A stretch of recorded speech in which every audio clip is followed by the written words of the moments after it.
అందరికీ welcome back to Srivani stories. ఈరోజు నేను ఒక సరికొత్త హారర్ స్టోరీతో మీ ముందుకు వచ్చేసా. ఆ స్టోరీ ఏంటో చూద్దామా? అనగనగా ఒక ఊరిలో ఒక పాడుబడ్డ భవనం ఉండేది. ఆ భవనం చాలా భయంకరంగా ఉండేది. ఇప్పుడు ఆ భవనం ఒక ఫేమస్ హోటల్గా మారింది. అలా కాలం గడుస్తుండగా ఒకరోజు నలుగురు స్నేహితులు తమ కారు తీసుకొని అలా తిరుగుతుండగా వాళ్ళ కారు ఆ హోటల్ ముందు ఆగింది. ఆ నలుగురు స్నేహితులు ఆ రాత్రి ఆ హోటల్లో ఉండి రేపు తెల్లవారుజామునే వెళ్ళిపోదాం అని అనుకున్నారు. అలా రిసెప్షన్ దగ్గరికి వెళ్ళి రిసెప్షన్ గార్డ్ని పిలిచి ఒక గది తాళం చెవి ఇవ్వమన్నారు. రిసెప్షన్ గార్డ్ తన చేతికి వచ్చిన తాళం చెవి ఇచ్చాడు. ఆ తాళం చెవిపై రూమ్ నంబర్ 13 అని ఉంది. అలా ఆ నలుగురు స్నేహితులు నెమ్మదిగా నడుచుకుంటూ ఆ గదిని చేరుకున్నారు.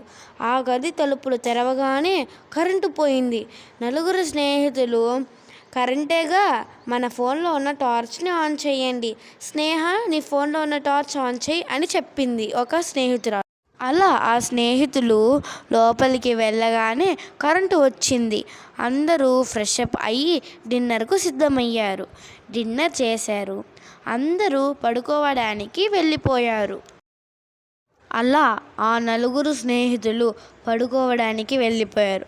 అలా సమయం 12 గంటలు అయ్యింది. ఆ నలుగురు స్నేహితులలో సిరి అనే ఒక అమ్మాయి 12:01కి నిద్ర లేచింది. అలా ఆ ముగ్గురు స్నేహితులను కూడా నిద్రలేపింది సిరి. సిరి ఇలా చెప్పింది, ఇక్కడ ఒక పొడవాటి చెరుకు తోట ఉందంట. ఈ పొడవాటి చెరుకు తోట చాలా అందంగా ఉంటుందని సిరి చెప్పింది. సిరితో పాటు మ్యాగీ, లిల్లీ ఒప్పుకున్నారు.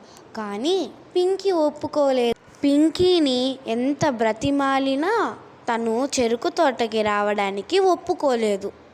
లిల్లీ ఇలా చెప్పింది, ఇక లాభం లేదు, ఎవ్వరూ పింకీని ఫోర్స్ చేయకండి, మన ముగ్గురమే వెళ్ళి వద్దాం.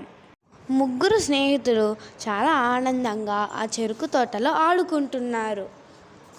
అలా ఆడుతూ ఆడుతూ సమయం 3 గంటలైంది.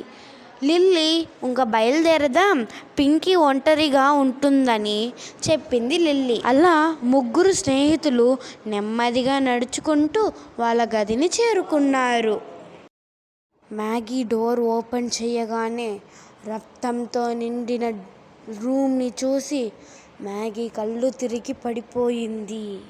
సిరి, లిల్లీ మ్యాగీని హాస్పిటల్కి తీసుకుని వెళ్ళారు. డాక్టర్ మ్యాగీకి ఇంజెక్షన్ చేసిన కొద్దిసేపటికి మ్యాగీ గాల్లో లేచింది. మ్యాగీ కళ్ళు తెరవగానే తన కళ్ళు ఎర్రటి రక్తపు చుక్కలా కనపడింది. లిల్లీ, సిరి ఐసీయూ రూమ్లోకి వెళ్ళగానే మ్యాగీ కాళ్ళు వెనక్కి తిరిగి ఉన్నాయి. మ్యాగీ లిల్లీ దగ్గరికి వచ్చిన వెంటనే లిల్లీ మెడని పట్టుకొని లిల్లీని పైకి లేపింది. సిరి లిల్లీని కాపాడుకోవడానికి కోసం సిరి, లిల్లీ ఒకేసారి తమ తలకు ఉన్న హెయిర్ పిన్ను తీసి ఒకేసారి మ్యాగీ చేతిపై గుచ్చారు. మ్యాగీ నొప్పి తట్టుకోలేక లిల్లీని వదిలేసింది. సిరి, లిల్లీ పరిగెత్తుకుంటూ చెరుకు తోటలోకి వెళ్ళి దాక్కున్నారు. కొన్ని గంటల తర్వాత సిరి లిల్లీకి ఇలా చెప్పింది, లిల్లీ, నువ్వు ఈ పక్కకి వెళ్ళి వెతుకు, నేను ఈ పక్కకి వెళ్ళి వెతుకుతా, మెయిన్ రోడ్ ఎక్కడ వరకు ఉందో అని. సిరి మెయిన్ రోడ్ కోసం వెతుకుతుండగా మ్యాగీ కనబడింది. మ్యాగీని చూసిన సిరి పరుగున పరిగెడుతుంది. ఇటువైపు లిల్లీకి కూడా అదే జరుగుతూ ఉంది. అలా పరిగెత్తుకుంటూ సిరి, లిల్లీ ఒక చోట చేరుకున్నారు. లిల్లీ ఇలా చెప్తుంది, సిరి, నేను మ్యాగీని చూశాను, దానికే నేను ఇంత పరిగెత్తుకుంటూ వస్తున్నాను. సిరి ఇలా చెప్పింది, లిల్లీ, నాకు కూడా ఇలాగే జరిగింది. అలా వాళ్ళిద్దరూ మాట్లాడుకుంటున్న సమయానికి 2 మ్యాగీలు కనపడ్డారు. మ్యాగీ 2గా ఉండడం చూసిన సిరి, లిల్లీ భయంతో బావిలోకి దూకేశారు. ఆ బావి చాలా పెద్దగా ఉంది. అలా బావిలో పడ్డ వాళ్ళిద్దరికీ ఏం జరుగుతుందో పార్ట్ 2లో చూద్దాం. ఒక్క నిమిషం, ఈ స్నేహ ఎవరు? మన నలుగురమే కదా. పింకీ అప్పటి నుంచి స్నేహ టార్చ్ ఆన్ చేయి అని ఎందుకు చెప్తుంది? Something is wrong. ఇదంతా తెలుసుకోవాలంటే మనం పార్ట్ 2 కోసం వేచి ఉండాలి. అంతవరకు డి హారిక సైనింగ్ ఆఫ్. ఈ డౌట్స్ అంతా క్లియర్ అవ్వాలంటే పార్ట్ 2 కోసం వేచి ఉండాల్సిందే. ఇట్లు మీ హారిక సైనింగ్ ఆఫ్. కానీ ఈ వీడియో నచ్చినట్లయితే లైక్ చేయండి, షేర్ చేయండి, అలాగే సబ్స్క్రైబ్ చేసేయండి.